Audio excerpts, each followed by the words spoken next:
Hello, and welcome to Clock Spinning, the podcast of Magic's history as told card by card. I'm Austin, and with me, as always, is my co-host, Connor. Connor, do you want to walk the listener through today's topic? I would love to. So on today's episode, we're continuing our Kamigawa block review, and more specifically, our Betrayers of Kamigawa set review. We're starting today with Blue. You can go back to our very first episode, episode 1, if you want to start at the beginning of our block review with the white cards of Champions of Kamigawa, or you can pick it up with episode 14 for our first Betrayers of Kamigawa episode, where we talk about the white cards of Betrayers. The goal in all of this is to build a cube that really represents the best, most fun, kind of most iconic cards and themes of Kamigawa as a block, OG Kamigawa. We're building that cube over on cubecobra.com, where you can check it out and follow along as we add things and cut things and rate cards. As always, we'll be using our Impab rating system. If you want maybe too much detail on that, you can go back to episodes 1 or 14, where we get into that a little bit more. We'll also be talking about the card's places in competitive history a little bit, Commander and Cube. Yeah, and as you're following along here, you can find a list of all the cards we talked about today in the Scryfall search linked in the show notes or below the video on YouTube. Speaking of YouTube, if you want to see pictures as we go, you can also just watch or listen to this episode on YouTube, and we'll throw up an image of each card as we get to it. And you can also find links to all the episodes, the cube, on Cube Cobra, everything else on clockspinning.com. We'll have links for all that good stuff. But for now, Connor, I think it's time to get in and just start talking about BOK Blue. What do you think? Let's do it.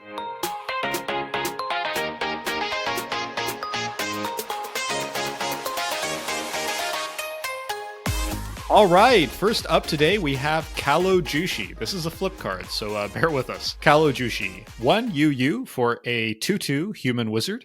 Whenever you cast a spirit or arcane spell, you may put a key counter on Callow Jushi.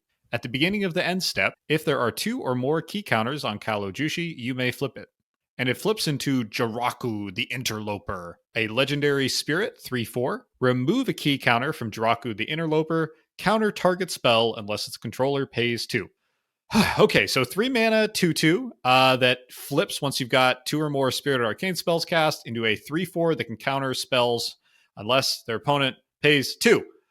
Okay, I kind of like this card. I think this is actually a good argument for slotting back in, perhaps, some of the really mediocre arcane spells we've cut in earlier episodes. And I also like this card from a design standpoint. Like, beyond just our cube, to me, this is like it's a super 2005 Magic design, if you know what I mean. Like, it's got this kind of brand new design space on the top half, right? It's a flip card. That's pretty unique. It's playing with counters, which, isn't unique, but it's still relatively novel at this stage in Magic. And then it flips into this, like, spiky, taxi, sort of also mentally taxing effect that just feels very evocative to me of this era in Magic, which is not really about feeling good or feeling happy. It's about winning games and demonstrating your competitive edge. And so I like this card. And I also think it's not amazing. It's actually pretty far from amazing. But if you can flip it, a 3/4 that messes with your opponent to this degree is totally reasonable. Connor, what do you think about Callow Jushi? I find it a lot more interesting than the white flip human to spirit card that we talked about a couple of episodes ago, which has the same key counter mechanic on the human side, the unflipped version, but flips into spirit, which prevents damage. There was a lot of preventing damage in white. So Callow Jushi / Jiraku is already much more interesting than that card to me, except that Jiraku doesn't have flying for some reason, and the white card did. So I don't really get that. But I like this card a lot. I like kind of a soft counter like this on a stick. I like the idea of that card, and that you can, kind of choose how many key counters you want to get on this before you flip into Jiraku, and how much countering you want to be doing. I don't really think that this is very good, even in the cube that we're trying to build. That many very expensive threats that we have in Kamigawa, and games tend to be slow, which I think means that your opponent is probably going to have the mana to pay for this soft counter, even if you do it multiple times. Yeah, but that's got some tempo value, right? Like, if you trigger that twice, then, you've taxed your opponent for a total of 4 mana, which, it's not mind-blowing, but that has a real tempo effect, I think. That's like 1 turn off, roughly. Yeah, it's something, but I'm more thinking of, you're on turn 7 or 8, sort of past the point where tempo matters as much, and you're just kind of trying to see who can play the bigger card. Yeah, you're just top decking at that point. Yeah. Mm-hmm. Yeah, I do wonder if this card reads better than it plays. I found a contemporary Star City Games review where they're reviewing the whole set for constructed play, and rather astonishingly, they gave this like a 4 out of 4 stars, which I still find a little baffling. And I don't know that that was borne out in actual competitive play at the time. But I did like this excerpt that I think helps kind of capture just how much power creep has happened in the last 16 years since this was printed. So they write. 3 mana for a 3/4 flyer. I note they think it has flying, which it doesn't. Connor. It should have flying. That's exactly what I said. It fooled Star City Games. 3 mana for a 3/4 flyer and the chance to counter at least one spell or making them pay for the Jiraku's casting cost at the time of your choosing. That's a steal. Now, admittedly, they are assuming here that it has flying, which it does not. Right. That is a big difference. But if it did, I think it would be pretty decent. Yeah, I'd feel great about it. I'm bothered that that Kaiso, the white human spirit flipper, has flying, and for some reason the blue one doesn't.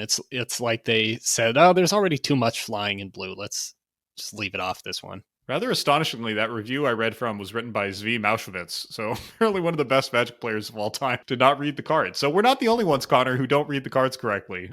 That's really comforting. Yeah. So I have this at a playable 2x for our cube, which I think might be high on both the number and the rating. But I do think there is some argument, whatever the rating, for playing multiples, because I think this card is kind of interesting in multiples. Like if you get 2 of these down, like there's a more than additive effect, right? It's like if you get 2 of these and they each get 2 or 3 key counters and flip at different times, like that starts to be a real game, I think. Yeah, but I mean, then are you flipping your second Jushi into Jiraku and just killing off the first one, or you wait for the first one to die? You just wait for the first one to die, because you can flip at any. You don't have to flip. It's just at end step. And I'll note it's at either player's end step. I'd always read this kind of as at the end of your turn, but technically it can be at the end of your opponent's turn. Now, again, I don't think that really matters that much, but it's kind of interesting. Yeah.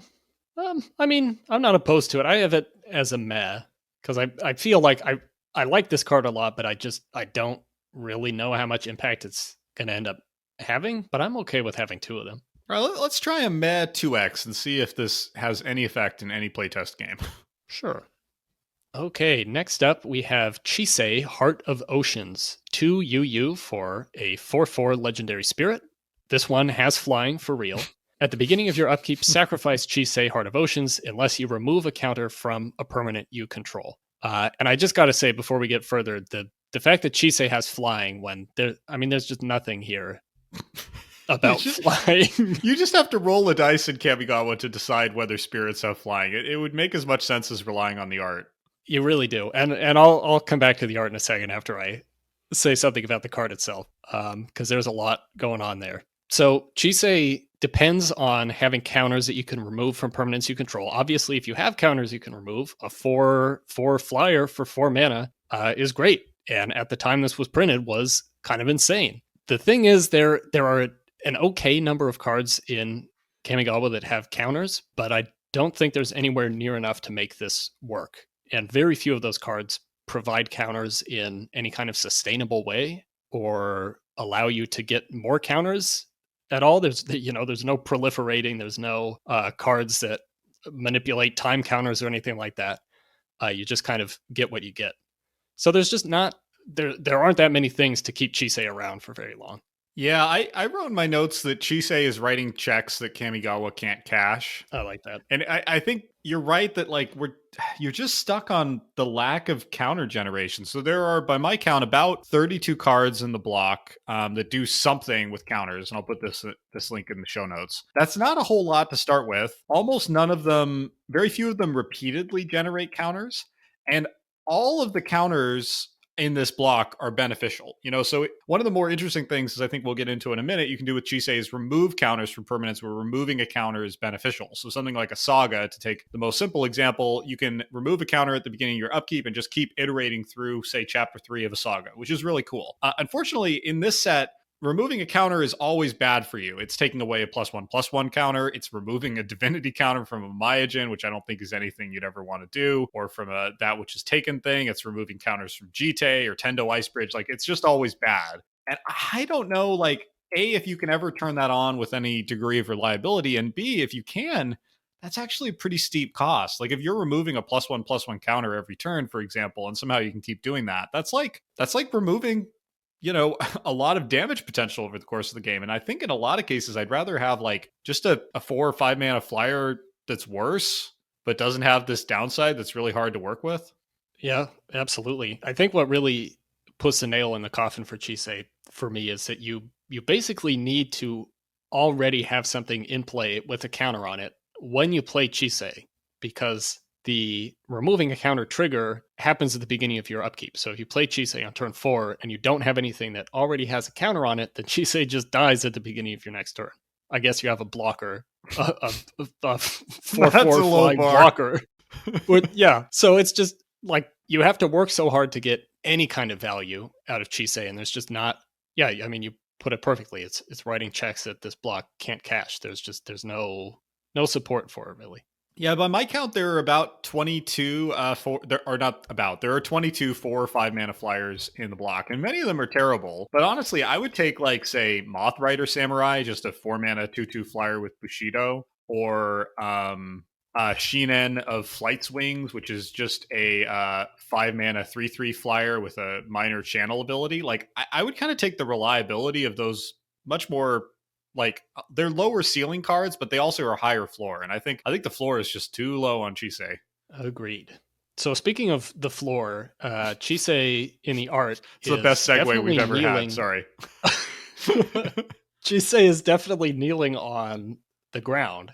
This is a Matt Cavada piece, and he was, I think, really channeling some serious Salvador Dali energy with this one. Like, there's floating blobs of stuff everywhere.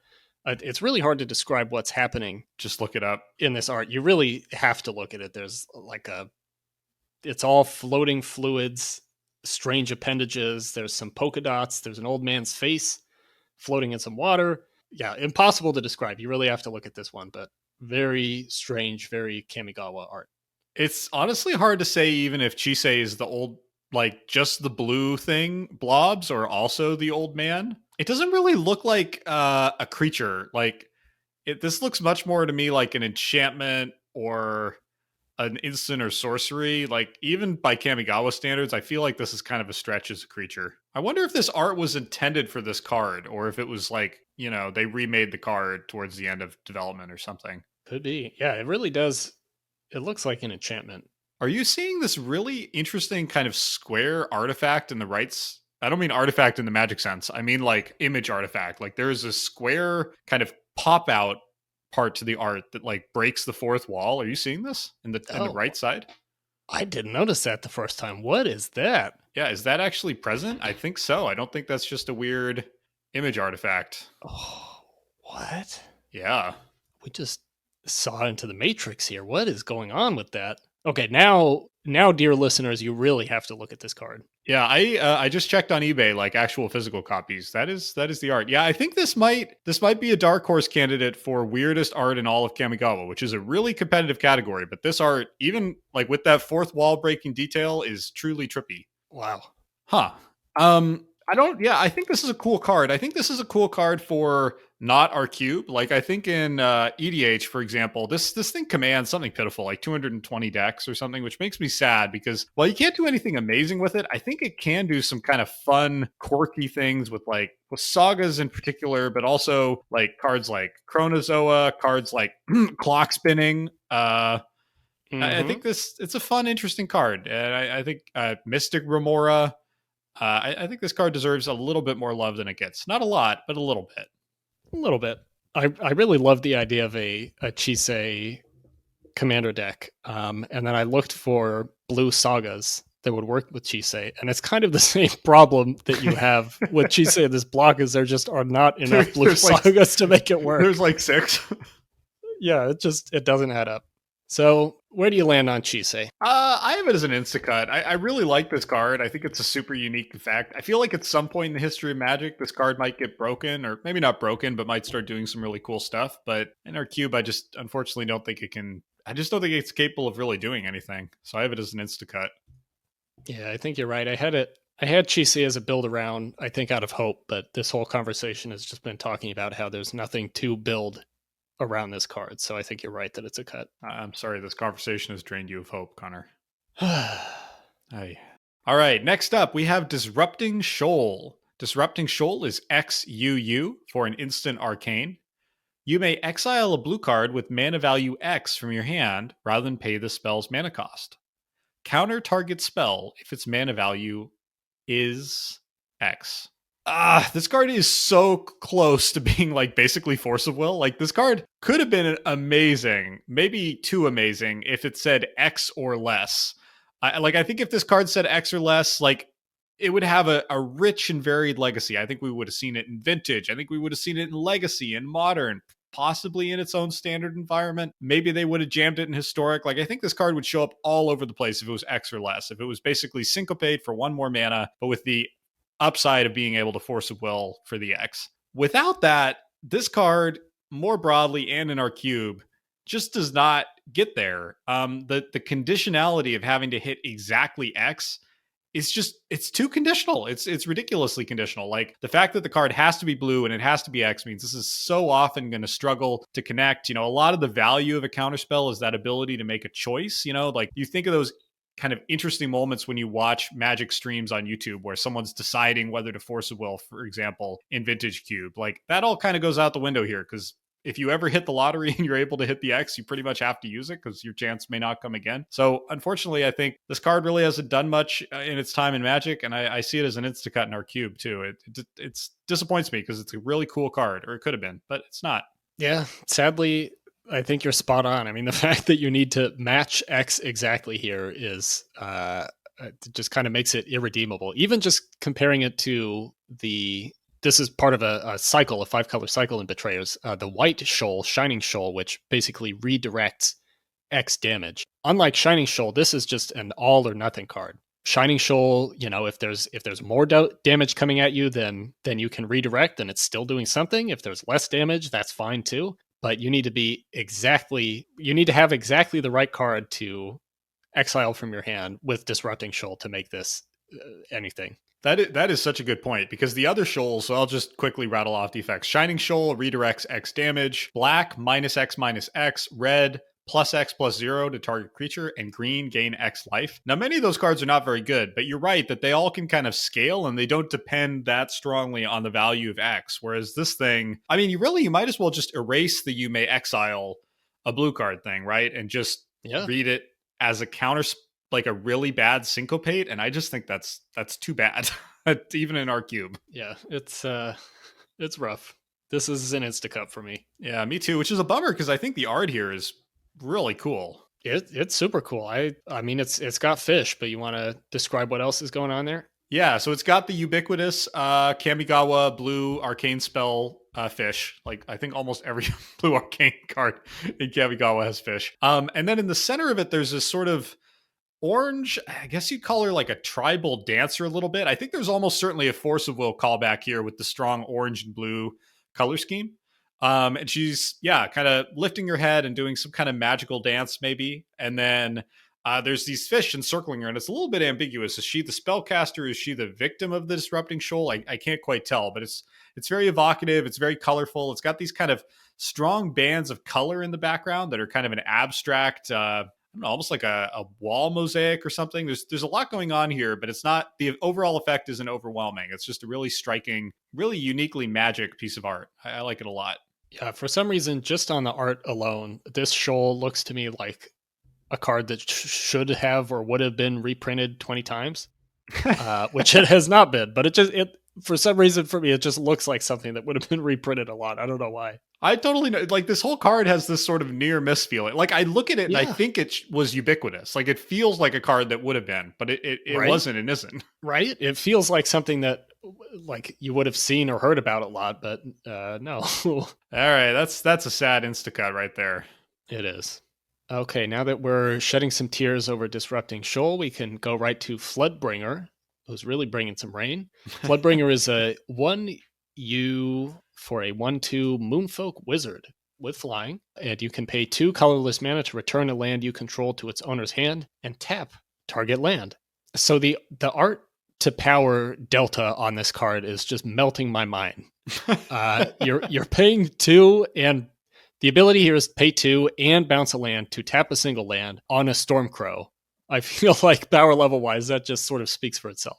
Yeah, I would love if rather than a Stormcrow, this was whatever we call 2/1 flyers for 2. I don't know if there's a name for those, but like if this was a what is it? Pegasus. That Pegasus that it doesn't matter. Anyway, if this was a 2/1 flyer, I think we'd be in business because then it would be the second ability here is not the worst. Like it's kind of like a Rishadan port that bounces the land, right? Rishadan port, 1 tap target land. You know, that essentially costs 2 mana. This essentially costs 2 mana. Like, that's not a terrible ability. The problem is, like, 1/2 is just not, it's a body that never does anything. Like, it barely blocks. It doesn't make a difference in terms of damage. It doesn't help you close out a game. You know, it seems like it can. You think, oh, I can chip in with this, but you can't. Through many playtest games, like every time you get a 1/2 flyer into play, it never does anything, I think, in any format. So I'm with you that the power just isn't quite here, which is frustrating because it's an interesting and unique effect, and I feel like with some tuning it could have been a pretty cool little card. Yeah, I feel like that's true of many of the Soratami. I will say, though, the art here for me just knocks it out of the park. This is by Itoku, who has a lot of great pieces in this block. So it's a Soratami, of course, and Moonfolk. And the Soratami in the foreground of this piece is beautiful but aloof, and she's sort of placed on this very striking magenta rainstorm with these other Soratami, like kind of far faded in the background, doing the same thing that she is, which is holding some sort of stick and presumably summoning rain. So for me, the art-wise, this is one of those cards that I sort of can't stop looking at, but power-wise, it's one I would never need. I like the art here. I don't think I love it like you do. It's almost too aloof or disembodied, like in the sense that I don't get much of a sense of physical action from this art. It's very, very still. I don't really love that. But it's certainly unique. Like I love the unique color scheme, as you're saying, like the all magenta. It's almost all magenta, and I like that. I like any Magic card that's almost monocolored.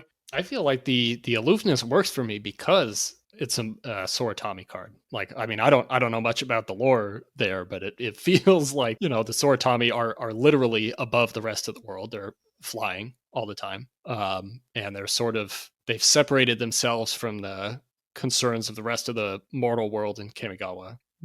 Yeah, I feel like aloofness suits them. Yeah, I could see that. And actually, I don't think you're the only one who's struck by the art on this card. I ran across an ancient thread on the Pojo forums. That's a blast from the past, from 2005, where somebody seems to have been struck enough by this card that they made like an animated version of the art and distributed it as an executable file called floodbringer.exe. Unfortunately, wow. Bitrot seems to have destroyed that link, and I don't know if I would run it anyway, just out of fears of malware or whatever. I mean, to be honest, Floodbringer sounds like a virus. Sure does, doesn't it? It sounds like a worm. But if anyone wants to check out this thread, I'm going to link it in the show notes, and I don't know, poke around at archive.org and get floodbringer.exe to run. That would be awesome. You should put it on YouTube. Be careful with that one. I'm also realizing we should be reading this is our first card with flavor text. Do you want to read the flavor text out so we can comment on it? Sure. Flavor text says, such a small thing, a drop of water, and yet enough of them together can flood a field, cleanse a mire, or choke a forest. It's kind of the flavor text justifying the effect again. I kind of like it in this case. It sort of works. If you're going to go all in like that, I almost wish they'd name checked mountains in here. Like we've got field, mire, and forest, but we're missing. You're right. I'm fine missing the island, but I feel like we should get a mountain. I don't know how water would disable a mountain, but trigger an avalanche maybe. I don't know. It might as well have shoehorned all 4 in there. Yeah, it just erodes it a little bit. There you go. There you go. It's a little shorter. Yeah, so what's your rating on this? I have it at a meh 1x. I actually think this is not completely indefensible. I don't think it's a great card, but I think there's room to sneak one of them into the cube. I mean, I'm not super opposed to that. I'd like to see this art pop up again. I have her as an insta-cut just because I feel like I don't know where the situation is when I would want this card. Yeah, or want to play this card.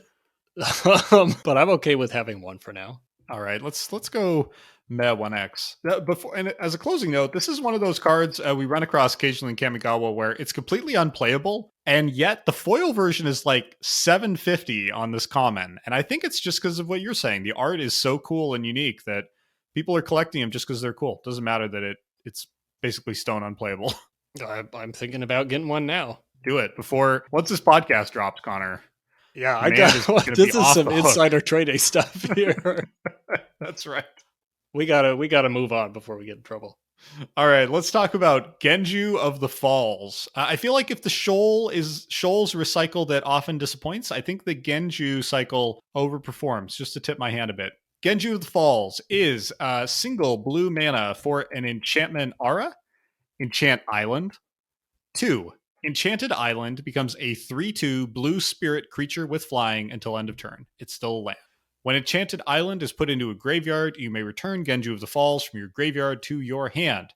Okay, so blue, enchants an island, 2 mana, turn it into a 3/2 flyer, and when the island dies, the Genju survives. I love this cycle. We talked about the white one last episode. We're talking about the blue one now. We have a few more to go. I think they're all really good. They're all basically cheap threats. You know, I think if you squint at this, like really squint at this is kind of Delver of Secrets, right? It's a 1 mana 3/2 flyer in blue. It's Delver shaped for sure. Yeah, it's Delver shaped. I like that.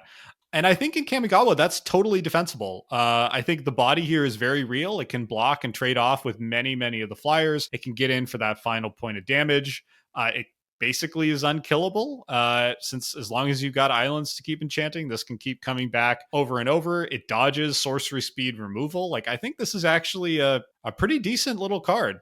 Yeah, I totally agree. And I have to admit it, I think I was wrong about Genju of the Fields. I was pretty down on that card as like a trap card or something that looks better than it is.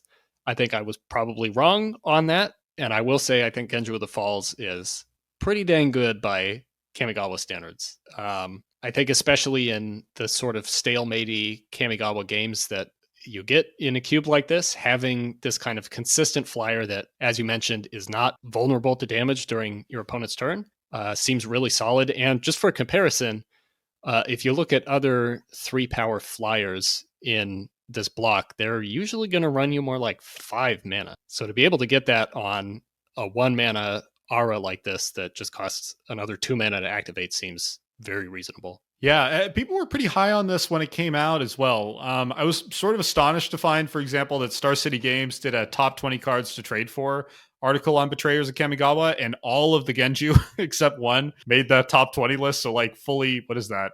20% of their list was Genju cards, and the final one was in the runner-up slot for the list. So wow. When Ben Blightweiss, I've never had to say Ben Blightweiss, the Star City Games guy, when Ben of Star City Games put together this list in 2005, he was pretty high on this thing. And I don't know if this actually saw play in any of these formats, but I was able to find even an Oscar Tan article, preview article, where he talked about whether this was playable in Vintage Fish at the time, which I really hope at some point someone cast Genju of the Falls in Vintage. That would be amazing. So what do you cast this at, rating-wise? This is a playable 1x for me. I think these cards could go in at higher density. I don't think they really need to. Like, they're not a centerpiece effect in the set. It's not like you think Kamigawa and think of the Genju. They're just like a quirky cycle that I think belongs in the cube, and I think 1 is fine. Yeah, I think that works. 1x playable. Yeah, 1x playable sounds good to me. Yeah, let's do it. Before we move off this, there's 2 little comments I want to make. One is I'm not really a fan of the art. I think most of the other Genju got much better art. This one to me is just sort of generic blue monster. There's not a lot. I don't know. I don't find a lot to grab onto in this. It doesn't really look like it's coming particularly closely related to the land. Like I see the waterfall in the background. I see the floating Minamo Islands, but just, I don't know. Something about this art is just sort of confused and kind of boring.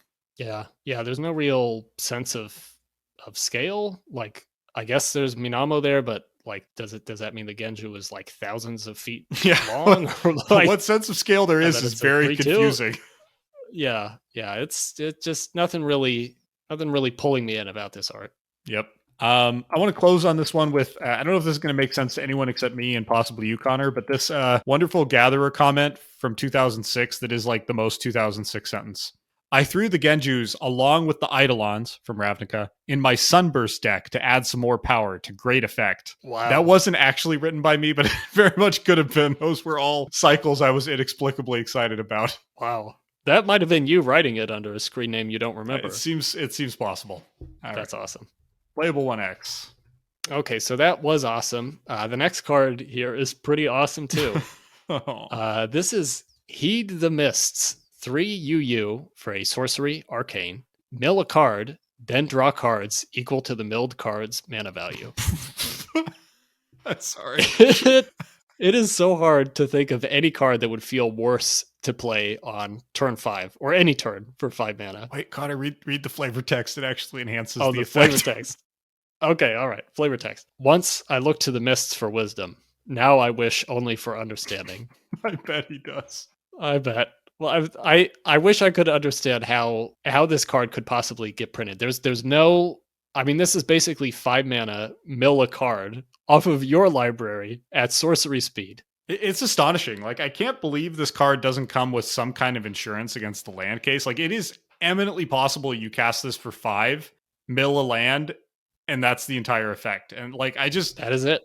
It's astonishing. Like, for example, Erratic Explosion 2 or 3 years before this is 2R, reveal non-land cards until you reveal a non-land card and then deal damage equal to the mana value. And I like how this doesn't at least say until you reveal a non-land card is frankly just mystifying to me. Like, I genuinely don't understand why this doesn't have you look for a non-land.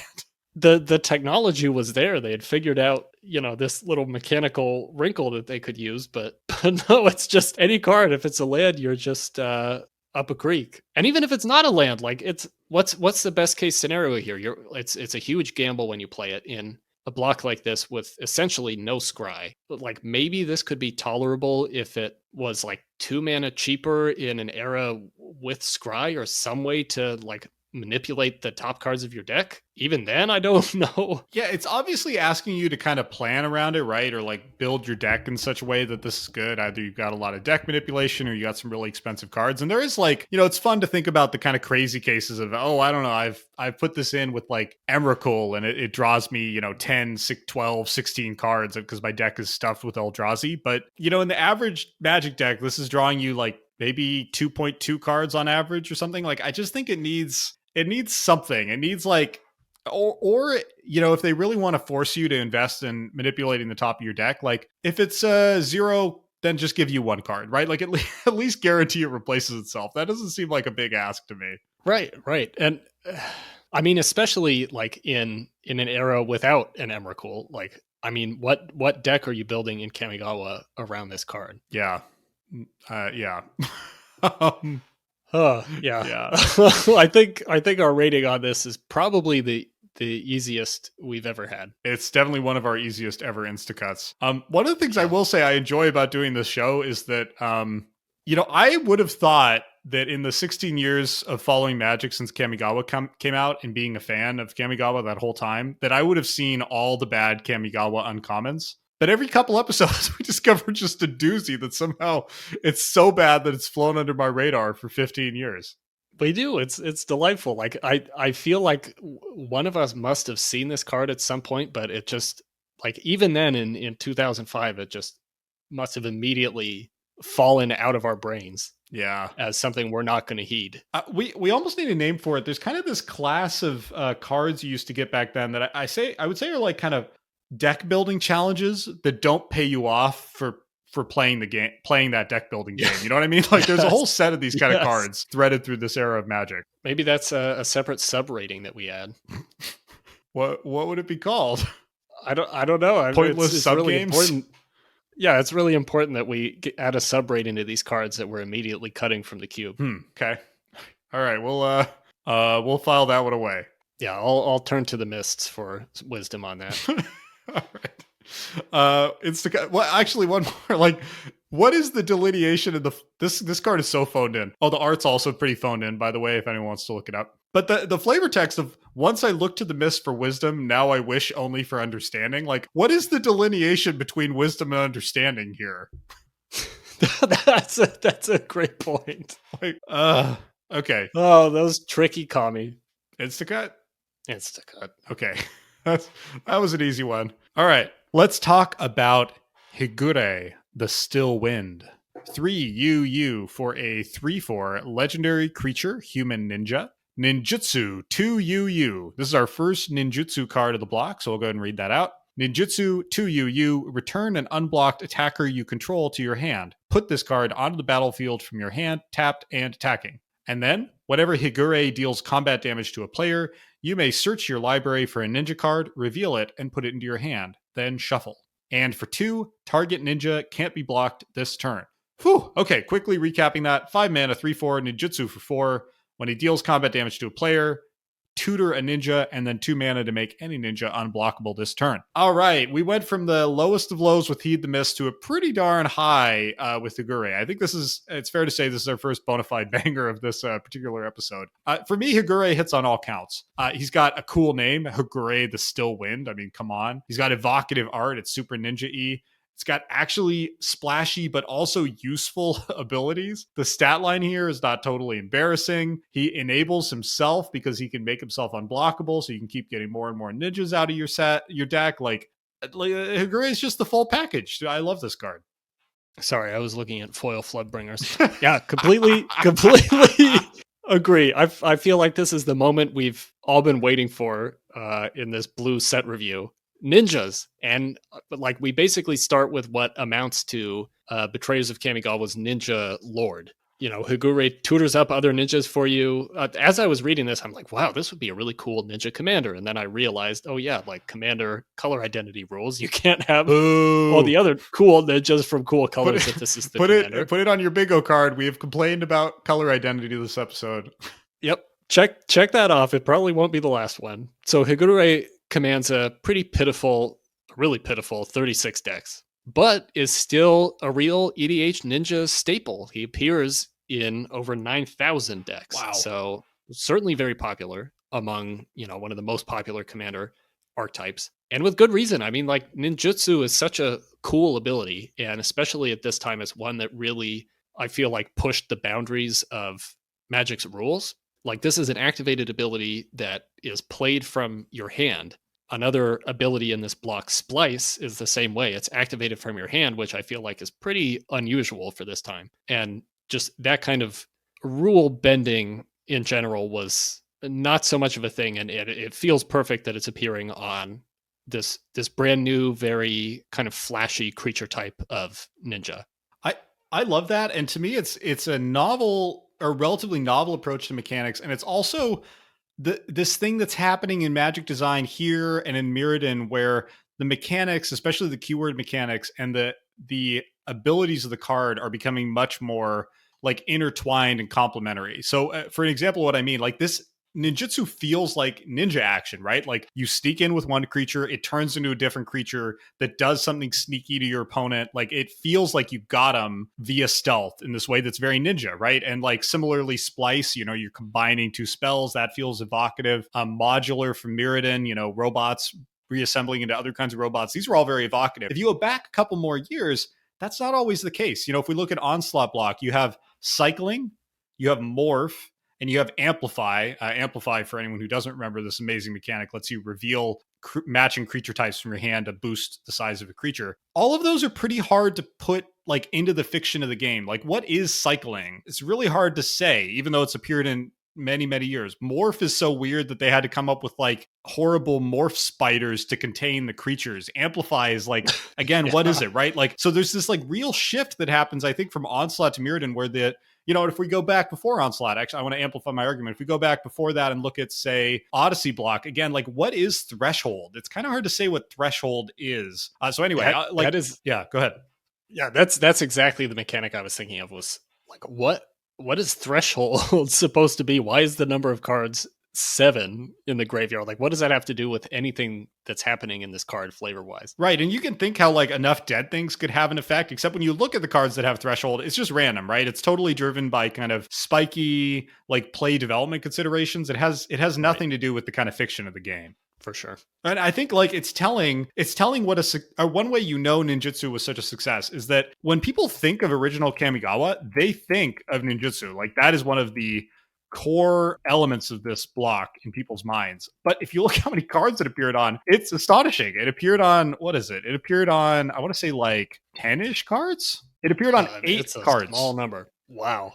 And like the fact that it was successful with such a pathetic like chunk of the set design to me shows what an incredible mechanic ninjutsu is. Yeah, slam dunk.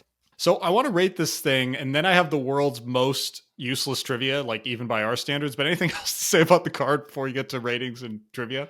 I wanted to touch on the art just very briefly. Like Higure himself, the subject of the art is like pretty detailed, pretty high contrast, like very, very ninja looking guy. But then if you look at everything else that's happening in the art, it's very, very simplified in this almost like concept art type way. There's almost no textures on anything other than Higure himself. The windows behind him are like a pretty flat color. This beam that he's jumping over is like just basically one color with no texture. The I guess guards that are running out in the background toward him are very, very simplified. So it's just kind of strange seeing this like really it's very comic book like, this stark contrast between a really detailed ninja in the middle and then this very, very simplified background that's still supposed to be recognizable. Yeah, comic book is exactly it. I hadn't really ever noticed before today the crowd of goons in the background trying to catch a Gure. They're kind of comedic. I like them.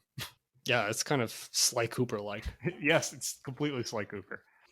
Going back to early 2000s. So what's that trivia you got for us? Oh, you want to get to the trivia before the ratings. All right. So here's some truly useless trivia. So you may have noticed when I read out the text box, or probably you didn't, that his triggered ability says whenever Higure deals combat damage to a player. So not whenever Higure the Still Wind, but just this little familiar short name, just Higure. We know him on a first name basis. And my useless trivia is that this was another minor innovation of Kamigawa block, sort of. So in Legends, when Legends are first introduced to the game, there's a good number of creatures that shorten their name in this way. So Gabriel Angelfire, for example, refers to himself as just Gabriel in his text box. Similarly, Axelrod, again, is abbreviated to just Axelrod. Then that doesn't happen again for years and years, except weirdly in Portal 3 Kingdoms, where almost, I think all of the Legends abbreviate their names to just their first name or their kind of given name in the text box. Then we have another long break.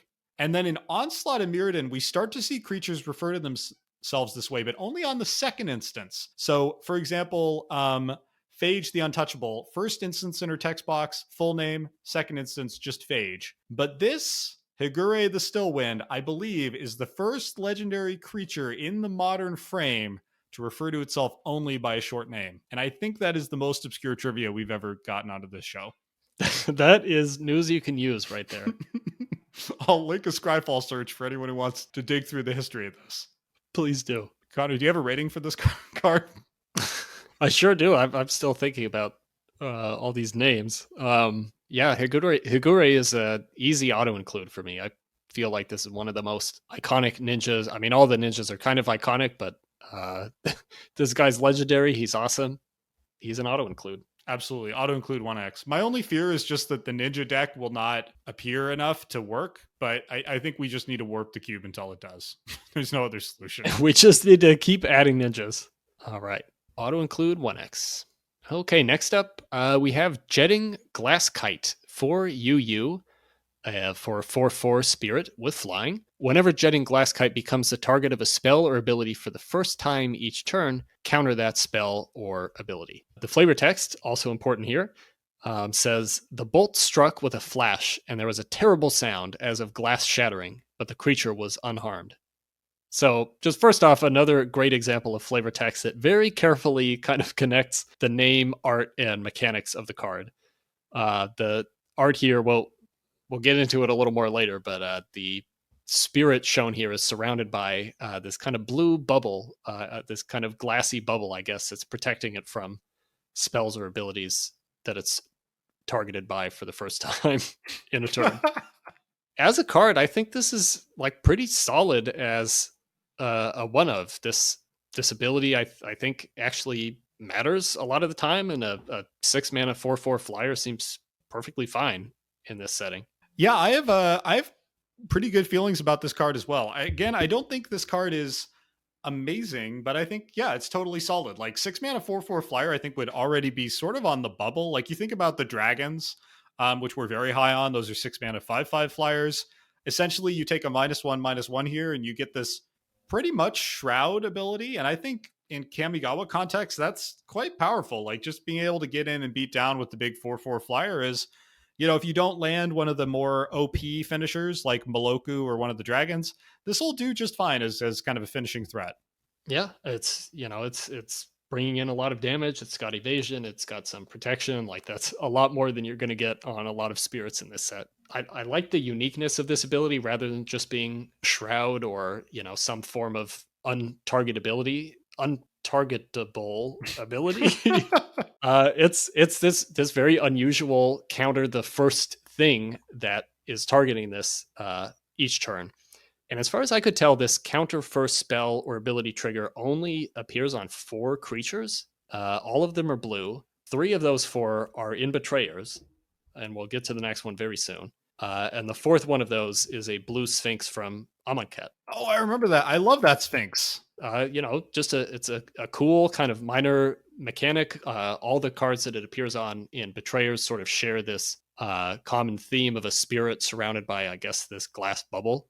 So just, like a fun little minor flavor cycle, I guess. I feel like Wizards was on like a 15-year journey where they were trying to figure out the right way to do I guess 20-year journey. Like, right, Magic starts with protection. Protection is a really polarized kind of problematic ability in a whole bunch of ways. This feels like a kind of stab at that a little bit. Then we go on to Shroud, which had problems of its own. Hexproof, which in many ways is even worse. And then finally, I feel like with Ward, honestly, I think WotC kind of cracked it with Ward. I don't love everything about Modern Magic, but I think that's the perfect kind of balanceable way to interfere with your opponent's ability to interact with your permanents without ever totally cutting off player agency. Because as much as I've been kind of high on this card, there is kind of a feel bad here, right? Like if the only removal your opponent's got is Rend Spirit, this fact that this can't falls off after the first targeting doesn't really matter, right? Like if there's no other way to target it, this might as well just have a Shroud, which is painful. I don't think that matters too much for the Glasskite, but when we get to Kira, I think we'll have a little more conversation about that. Yeah, that's a fair point. You touched on it, but I really, really like the art here. To me, I get kind of a Final Fantasy or even a bit of a Breath of the Wild vibe here, both from the design of the creature, which is sort of like a little bit hot. It's like a beast with sort of high fantasy armor and wings and stuff attached to it, but also from the kind of intricate line work and subtle coloring. Like I really get a kind of Final Fantasy concept art, Breath of the Wild, kind of Japanese high fantasy vibe. I really dig this art. Yeah, the Final Fantasy comparison I think is just totally spot on. Like there's this strong overall weirdness to this kami, but it's built out of these really distinctive parts. Like you can see these eyes here, these sort of weird jetting claws that almost look like a clawfoot table, this bone-like plating. Like there's this really cool overall effect that's made up of these sort of strange disparate pieces, but they all come together in a really distinctive and Final Fantasy-ish kind of way. Yeah, I think it's an example of I love the abstraction and weirdness of Kamigawa spirit art. I think this is about the right level for me. Like looking back at Chisei, I think that one goes a little too far in terms of abstract weirdness, whereas this one is still quite weird. It's certainly like no identifiable creature, but it's also not so weird that I'm like, what's even happening in this art? Is that even a creature? Yeah, it's really similar to another Shishizaru piece that we talked about in one of our Green Champions episodes, Kodama of the North Tree. Yeah, yes. Like that also has these kind of Final Fantasy vibes of like this big, like very monstrous creature, but that still has these recognizable parts and that come together in a cohesive way rather than just being kind of a pile of ideas the way that Chisei is. Yeah, it kind of makes me wish that they'd push the whole set a little more towards this kind of Japanese high fantasy look. I think that could have been a really interesting, unique aesthetic that might not have been as much of a turnoff as I think some of the Kamigawa weirdness was for some players. Yeah. Yeah, just super cool card. So how would you rate the Glasskite? I've got it as a playable 1x. I feel like probably don't need more than one, but it's certainly very playable. Yeah, I think you nailed it. Playable 1x. All right, let's talk about Kaijin of the Vanishing Touch. 1U for a 0/3 spirit with Defender. Whenever Kaijin of the Vanishing Touch blocks a creature, return that creature to its owner's hand at end of combat. And then the flavor text here. When it's finished, all that's left of you is a ripple on a still pond. So this card is kind of Wall of Tears at home. I don't know if that reference works for most people, but Wall of Tears is, to me at least, an iconic early wall that's exactly this card, but it's a 0/4 instead of a 0/3. I think in the context of our cube, this card is somewhere between serviceable and pretty decent. Like if we contrast it with our Floodbringer from earlier, I think this fits in a little better to like what blue is trying to do in that it holds down the ground, it slows down the game. I think it does the things that the Spirit Arcane deck needs from its blue 2-drop. It comes at a tempo cost to your opponent. It stops your opponent from executing their game plan for at least a little bit. Losing that point of toughness, I think, is huge. I think it was probably necessary for balance reasons, but as an 0/3, this dies to things like, I don't know, Kitsune Blade Master, our greatest fear in Kamigawa Limited. Or Nemesis. That's right.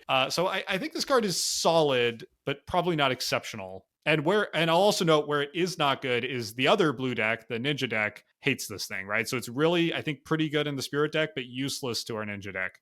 Yeah, I think that's pretty accurate. There was a Star City Games article from 2005 described this as, quote, a cheap 2-drop with an overly defensive posture. And I feel like that pretty much says it all. Like this could be a good kind of annoying creature to give blue in the cube for a certain deck, the Spirit deck that has, some arcane spells. It's maybe running those Callow Jushis that, is kind of trying to turtle and maybe play some Kendall's Glows or something if it's in white. we always describe this deck, but I must admit it's not with much confidence. It never has come together, at least so far. It hasn't come together yet. Give it some. Maybe it needed just the Kaijin more to get Kaijin. There. As we're saying the name over and over, I'm realizing that we talked about another Kaijin in Champions, our Champions set review of Blue, River Kaijin, which was a 2U 1/4 Spirit. Hold the phone. We got to go find out what a Kaijin is. So we probably should have done this before we were live, but a Kaijin must be, I would guess, a river spirit. You nailed it. A Kaijin is a sea god, according to Wiktionary. Oh, there we go. And I'm going to I'll put the kanji for that into the show notes so that we look like serious homework doers. I love that. So this is two of the two Kaijin in this block, and in the game of Magic for that matter. One other thing I'll talk about here is the art. The art here is pretty wacky, I would say. So basically, when you first glance at it, for me, what I see first is we've got a sexy, at least in terms of her figure, blue water lady, sort of beckoning at the viewer. Really, the only hint here that this is Kamigawa is that there's some mysterious discs or something floating around her, as is a requirement for blue spirits in Kamigawa. Her sexiness is somewhat impeded by the fact that she's got a gigantic, freaky, like Ant-Man face on her back and a bunch of whipping tentacles. So I feel like, for me at least, if I were viewing her, that would like completely outweigh the kind of come hither gesture that she's got going on. But I don't know. Maybe magic creatures are a little dumber than I think. Well, I mean, I don't want to get into this too much here, but I think the tentacles wouldn't necessarily be an issue for everyone looking at this. It's funny you say that, because I when I saw this, I thought, I hope this didn't become somebody's special thing. This might have warped some minds, I think some vulnerable I think minds. It's ticking a few boxes for someone somewhere. But it's interesting to me that the sexy water lady here is the first thing you notice, because what I have always noticed first about this card is what you described as the Ant-Man face in the back. And I think when I was viewing this as a child, that's all I saw was like this weird little face. He kind of has like this like silly toothy grin almost, surrounded by tentacles, and then I guess I thought it was just like some water shapes going on the other side of the tentacles. Look at that childlike innocence. Yeah, it's like that picture of two faces facing each other, or maybe it's a vase, and maybe like which one you see first says something about your brain or something. Too deep into it, but I never noticed the face until today. So we're just some psychology on display today. Let's move on and talk about our rating. So I have this I wonder if it's too high. I have this at a playable 2x, just because I like that it has a unique kind of stally effect that I don't think we have on any other blue 2-drops. But I don't know. I'm not wedded to that. I also wondered if that rating was too high, because that's exactly the rating that I gave it. But I feel like that means we just got to stick with it, since we've landed in exactly the same place. Yeah, it is one of those where I don't think it would ever be like too good in the way Umizawa's Jite or something would be, but I do wonder if it would be too annoying. I think that's something to keep keep an eye on. Yeah. I think this could be a super annoying card, but at the same time, I kind of feel like the deck that wants this might need something like this to work at all. Mm-hmm. All right, playable 2x. Okay, next up we have Kira, Great Glass Spinner. 1 UU for a 2/2 legendary spirit with flying. And creatures you control have, whenever this creature becomes a target of a spell or ability for the first time each turn, counter that spell or ability. And Kira's flavor text says each spell is an intricate tapestry, and Kira is the great unraveler. So exactly the same cool glass bubble deal we had with jetting Glasskite, but Kira gives it to all creatures you control, including itself. I really like this sort of glass spinning ability, as we already discussed. It definitely feels more impactful here than even on the jetting Glasskite. A 3-mana 2/2 flyer seems fine in Kamigawa, and the fact that your whole board is benefiting from this ability is kind of nuts.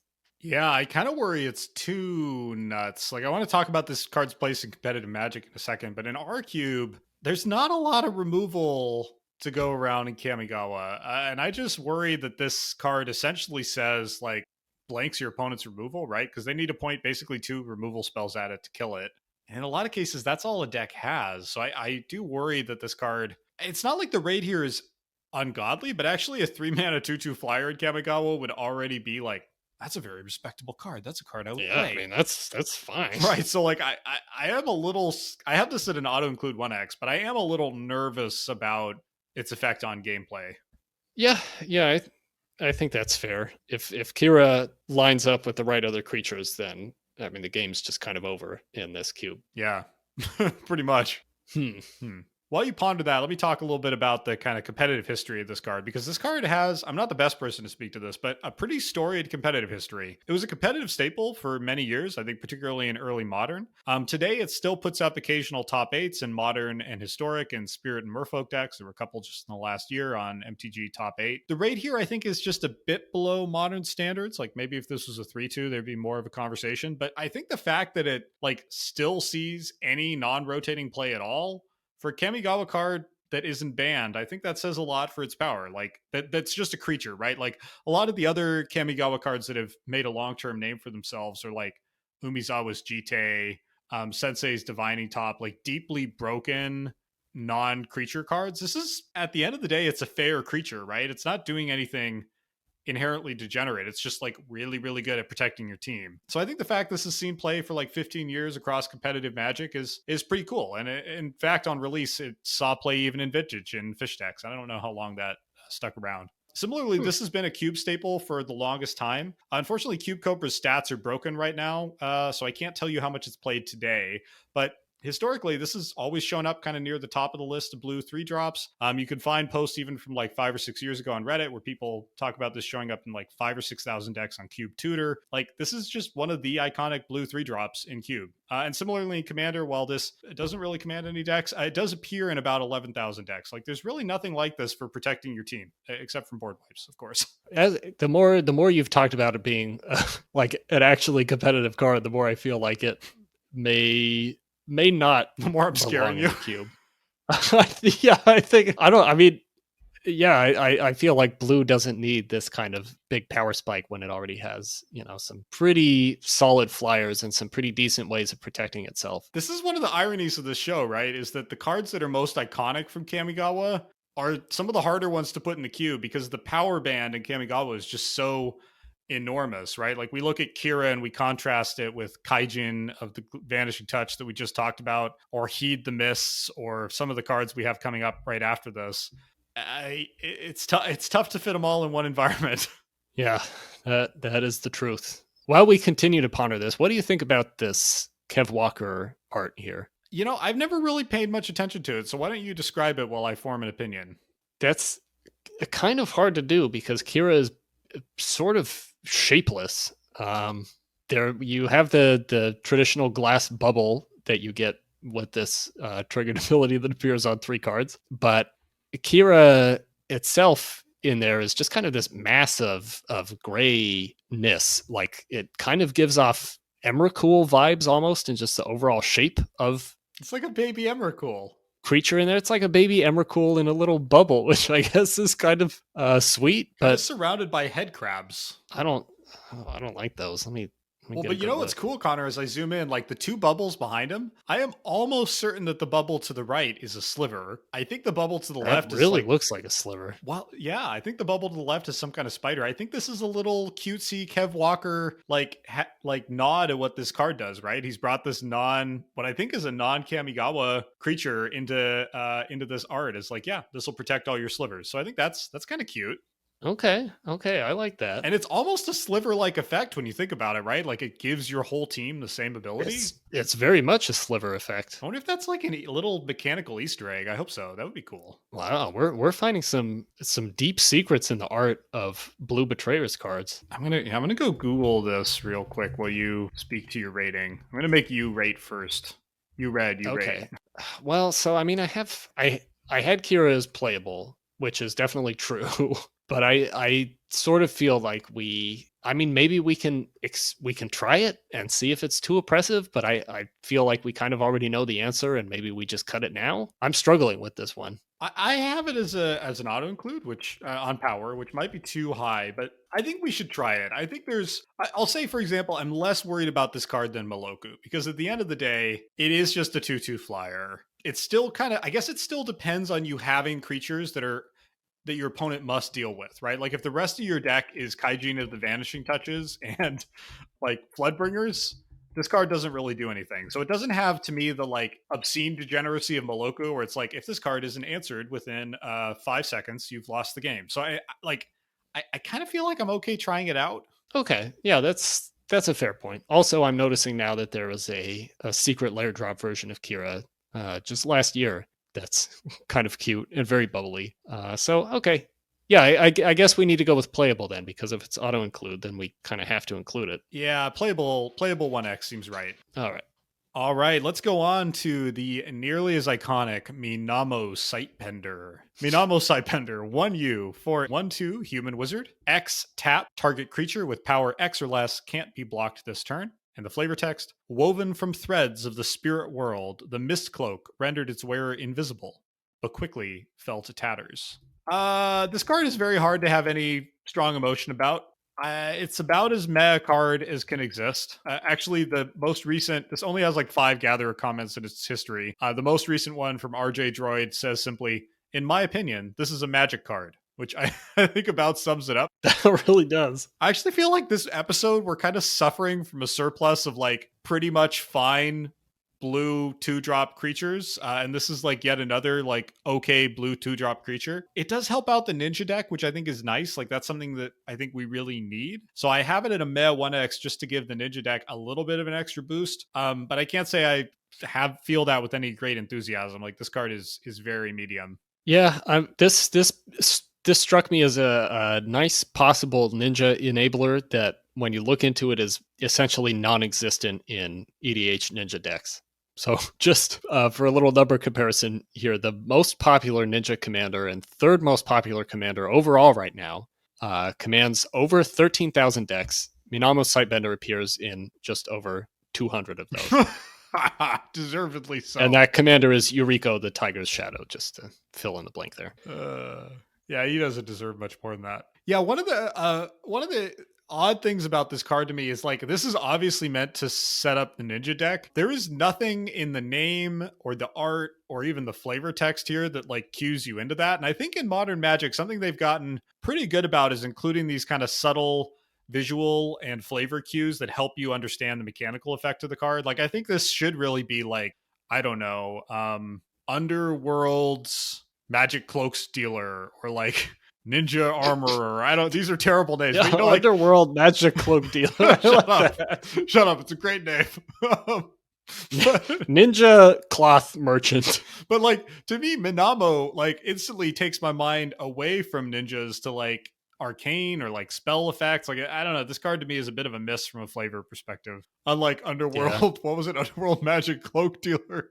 Yeah, that's much more of a hit and memorable. Yeah, absolutely. Yeah, that's a very good point. Like, I mean, it's since we've been talking about ninjas, we have ninjas on the brain. I feel like it's easy for that to jump to our minds now as, oh, that's what this card is for. But if you just pulled this from a pack back in 2005, yeah, there's nothing here to suggest that, oh, I should be using this with ninjas. The very marginal amount of play this sees in EDH, a lot of it is in Cherix, the Raging Isle deck. So not ninja decks, but Cherix, that big 0/17 crab. Okay, that's pretty awesome. With basically ward. And so I love that this does have some slight role in helping that gigantic 0/17 crab connect with your opponent. Great. So I have this at a meh 1x. Even that feels a little generous. What about you, Connor? I mean, I had it as a meh 2x because I want ninjas to do more ninja, but that also just sort of feels wrong to have two of these. Yeah, I feel like maybe, yeah. I guess maybe we just say meh 1x for now and see if we need more later. Yeah, I would be somewhat surprised if we were like, oh man, we really need. Like, I'm looking at our blue 2-drops. Like, if I go look at the cube, right, we have 3 Floating Dream Zuberas from Champions. We have 3 Guardians of Solitude from Champions. We got a Jushi Apprentice. We got a few making it in today and presumably next episode. Like, there's actually this is a surprisingly competitive slot. And I don't know. I feel like one of these crappy blue 2-drops we talked about today is going to have to be cold eventually, but this can make it for now, I guess. Okay. Yeah, that's a fair way to look at it. Meh 1x. Meh 1x. Okay, let's move on to another Minamo card. This is Minamo's Meddling. 2 UU for an instant. Counter target spell.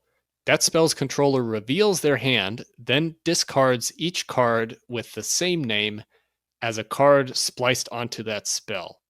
I'll read the flavor text and then come back to what this actually does. Flavor text says, like storm water through the segments of bamboo, the spell followed the links of magic. Then it destroyed them. Which is kind of cool. It is kind of cool. It's a nice, neat tie-in with the effect. It is. It's evocative, a little like mechanics of the magic itself that is a fun little thing. The best thing about this card, actually. It is the best thing about this card. It is. I had to read this probably half a dozen times to like actually internalize what this is saying and doing. So obviously it counters a spell. And then you get to look at your opponent's hand, and then your opponent has to discard each card that shares a name with any other card that has been spliced onto the spell that you're countering. So let's say your opponent has spliced a Glacial Ray onto the Ren Spirit that they just played. You're countering the Ren Spirit, and you also force them to discard the Glacial Ray that they spliced onto it and any other Glacial Rays that they have in their hand. Yeah. So that's the thing. Yeah, this I don't really understand why this doesn't cost 3. Like, in general, Wizards was very conservative with counterspells through this period of Magic. They were even more conservative in Kamigawa, but like 3 mana for a counterspell with minor upside like is at this point well established as just okay. 3 mana to mess with the block mechanic would have been totally fair and reasonable. I really don't understand why this is 4. It's totally unplayable at 4 in my view. Yeah, I thought it was funny. Someone on Gatherer said, in block, brutal. Out of block, less so.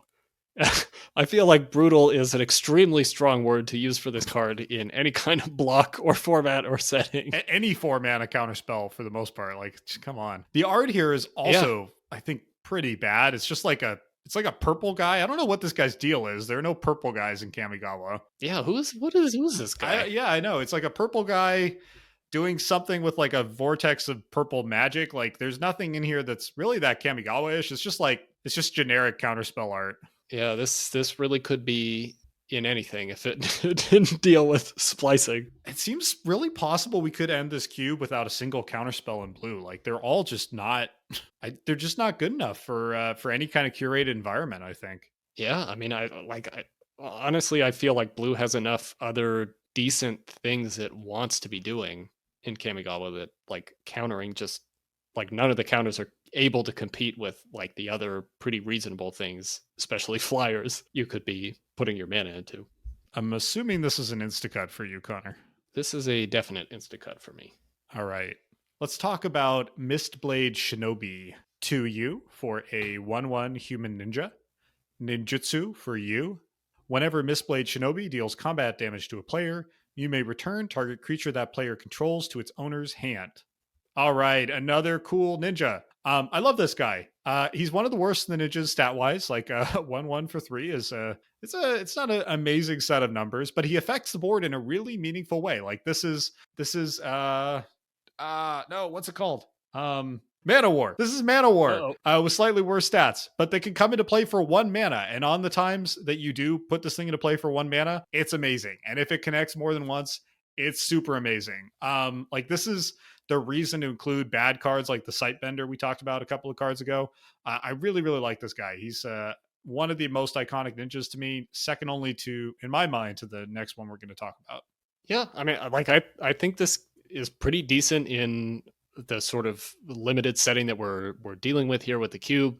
Think just from, reading the few articles that you can find that mention Mistblade Shinobi from back in the day, like this seems like it would have been a perfectly reasonable card to throw into a sealed deck. Outside of that, I think the value's pretty limited as a 3-mana 1/1. Don't know in a constructed environment if it ever would have really made it. That said, it is surprisingly popular in EDH ninja decks. It appears in 14,000 decks, which is 1% of all decks on the site.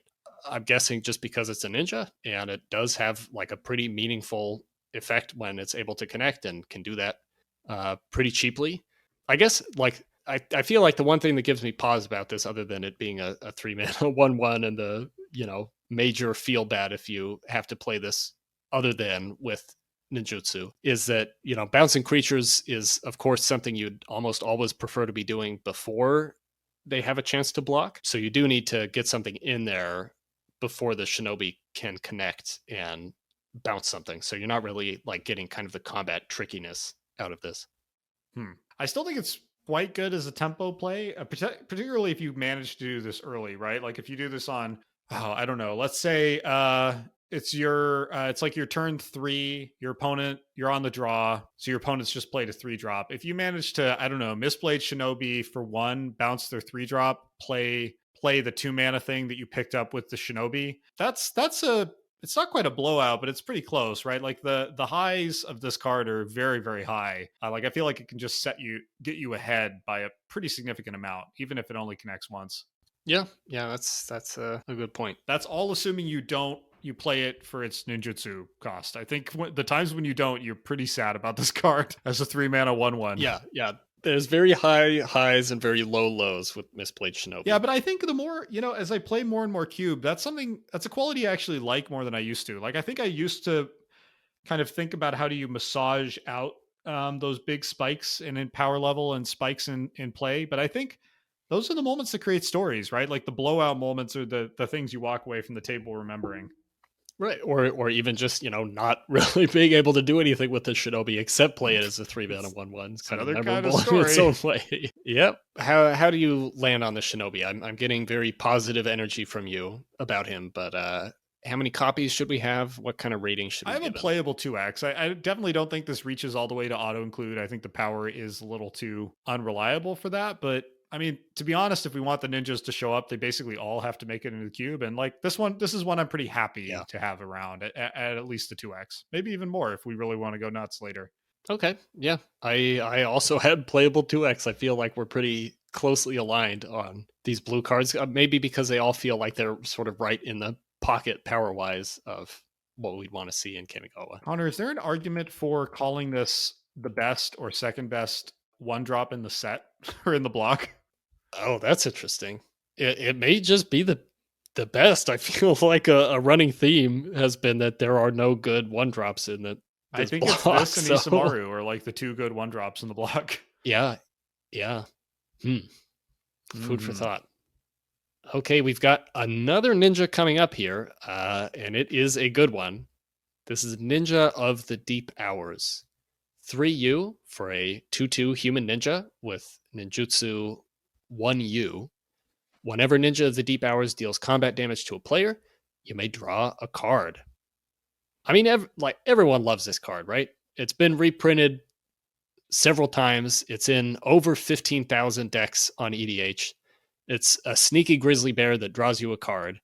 Like, it's maybe this is less true after today's episode, but it's felt very rare to see a card like this in Kamigawa that's just plain good with like no real drawback. I mean, a 4-mana 2/2 is not great, but like even that in this set is like it could honestly be worse.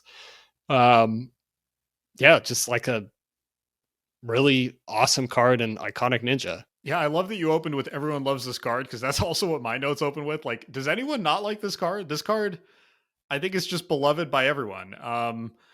What I love about this card is it's so finely balanced. Like, it's not OP, even if it's an original environment. Like, when he connects, it's fair, right? Your opponent let their guard down a little bit. They should have left the blocker up, or they let you get ahead on tempo or whatever. It's good when he connects once. If you manage to get in twice, which of course takes a lot more work for you, it's really good. Everybody loves drawing cards. Like this appeals to Spike, who's thinking about how to optimize it, but I feel like it also appeals just as much to like Andy Timmy, who's like cool ninja, steal stuff, draw cards. Like it's a really cool, fun card. To me, this is one of, in a way, this might be the most iconic card we've talked about today. Like it's not the most powerful, probably. I'd give that honor to maybe Kira. But for me, like when I think of Blue Ninja, this is the card I think of. This is, I think, one of the most iconic cards from the whole block. I think you're totally right. Like I feel like this Ninja of the Deep Hours is like the definitive ninja almost. Like it's everything about it checks out. I'm glad you mentioned the stealing things because the art and the fact that you're drawing a card ties together really nicely. You know, this ninja is has very clearly just murdered someone and is stealing a big scroll from some sort of temple or castle. He's stealing this knowledge that's drawing you a card. He's gotten past the guards at this castle and has slipped in to accomplish this theft. Like everything about it just lines up and makes it feel like just like this is exactly what a ninja should be. Yeah, 100%. This is one of those weird cards that's hard to talk about because it's so perfect, right? It's like it's a perfectly designed card. There's no rough edges to sand off here or question marks. It's a fun card. It shows up a lot in Cube. It shows up in EDH. Beloved by casual players. I don't think it's ever had much of a competitive history, but that's fine. I don't begrudge him that. Yeah, I can't add too much more because I think the ninja's just perfect. Is an auto include for me. I was auto include 2x. That seems very reasonable. Let's ship it. All right, let's close out on a card that I think it's fair to say is a little bit tougher to evaluate, at least for me. I was sort of baffled by this card. Let's talk about Patron of the Moon, a member of the Patron cycle. Patron of the Moon is 5 UU for a 5/4 legendary creature spirit. It's got Moonfolk Offering, which means you may cast this card anytime you could cast an instant by sacrificing a Moonfolk and paying the difference in mana cost between this and the sacrificed Moonfolk. Mana cost includes color. It's got flying, and it has 1. Put up to 2 land cards from your hand onto the battlefield tapped. So 7 mana, 5/4 flyer with a reverse Moonfolk ability, and then the ability to basically devour a Moonfolk. Or not devour, emerge a Moonfolk. This card is so funky. Honestly, it really challenged my ratings. Maybe it's because it's the end of the episode and my brain was fatigued. I don't know. But this card has so many odd bells and whistles that don't show up anywhere else, right? It's got Offering, which is a weird mechanic that only shows up on 5 cards in the set. It offers Moonfolk, who are a tribe who only exist in this set and who I don't even think of as a tribe. They're just like some cards. Like they're not really a synergy-based tribe like goblins or elves. They're just creatures that share a creature type. He's one of only 2 blue cards, I believe, in all of Magic that ramp. This and Dreamscape Artist from Planar Chaos, I think, are the only mono blue cards that ramp. I'll put a Scryfall search in the game or in the notes for anyone who doesn't believe me. Like, I don't know, Connor, help me out here. Like, what do I make of this card? So we've already looked at one Patron. This is, of course, card number 2 in a 5-color cycle. The first one was Patron of the Kitsune in white. And I feel much happier about Patron of the Moon than I did about Patron of the Kitsune. I think there's a few reasons for that. Patron of the Moon has flying. I like that it's interesting that, you mentioned Moonfolk is obviously not a tribe that has much of a presence in the game or very much synergy among Moonfolk cards. But funnily enough, Patron of the Moon is kind of the only one of the 5 patrons in the set that has an ability that's sort of connected to what its tribe does. Putting land cards from your hand back into play is helping to balance out all of your Moonfolk abilities that require you to bounce your own land. So Patron of the Moon is helping to enable those things, which none of the other patrons really do. Like, for example, Patron of the Kitsune just like gains you some life, which is just kind of a thing white doesn't really have anything to do with the Kitsune. So I like all of those things about it. I actually also like the art. This, like Patron of the Kitsune, has just a gigantic mouth, and actually all of the patrons have just huge maws. Like, go look at these cards and see how big all of their mouths are. I don't know what was going on with the art direction. Well, it definitely gets across that the they're patrons. eating things. It sure does.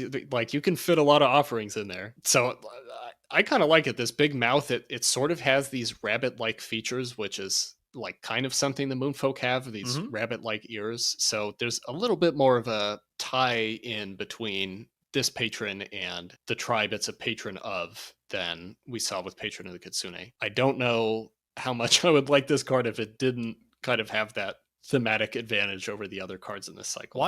Why is he circling, presumably illusionary, but why is it circling around a Western European castle? That's a weird element of this art. I'm completely baffled by that. Like, that, I wrote that in my notes here. What is with that floating fairy tale castle? Like, there's nothing Kamigawa about this castle that the huge patron is encircling. Yeah, this is a weird card. I think I like it. I had it as an Instacut originally, but I think I've recovered from my shock enough to say it's so weird I kind of want to include it. Like, it's certainly like no other card in Magic. It's got the phrase Moonfolk offering on it, which is obviously unique. It's a mono blue card that lets you ramp lands out of your hand.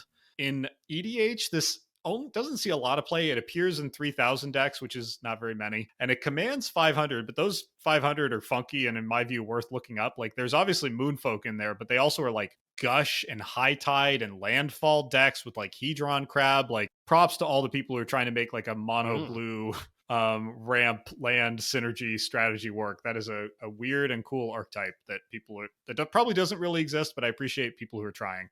That is pretty great. Yeah, it's hard to kind of evaluate the power level of this card. Like, it kind of competes with Keiga, the blue dragon spirit, as like a big blue flyer, but is just kind of worse in almost every way than Keiga. But at the same time, like, it enables Moonfolk, which I feel like we've been pretty, like, we've wanted the Moonfolk to work throughout our blue card ratings, and I don't know that Patron of the Moon necessarily is like the missing piece that they all need, but like, it sort of slaps you in the face of like, here, this is how you make those abilities a little less punishing if you ever get to the point in the game that you're able to play the Patron, which, you know, you might be able to do with the offering. Yeah, you can skip up the mana so you can curve, so you can, like, I don't know, play a Patron on, or play a Moonfolk on 3, jam this on 4 by sacking the Moonfolk, then start going to town with the other Moonfolk you hopefully picked up. Like, I don't think it's amazing, but it might have a place. But I mean, like, a 5/4 flyer on 4 feels I certainly like it more than, you know, say the Myojin or some of the other really expensive blue cards. I'm coming around. Yeah. So I have a proposal for you on the rating. We haven't had any build arounds in this episode, and I feel like Patron of the Moon is kind of a build around. Like, I don't know that we would want this or need it if we didn't really have any Moonfolk. That this is making a little bit better, but, you know, it's kind of the centerpiece of that strange tribe. You know what? I'll buy that. Yeah, sure. Build around 1X works for me. All right.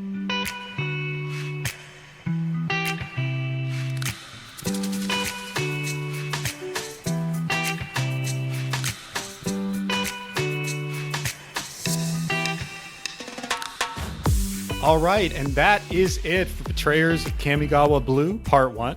Thank you so much for sticking with us all the way into the deep hours of today's episode. Oh. And we encourage you to sponsor us on our Patreon of the Moon.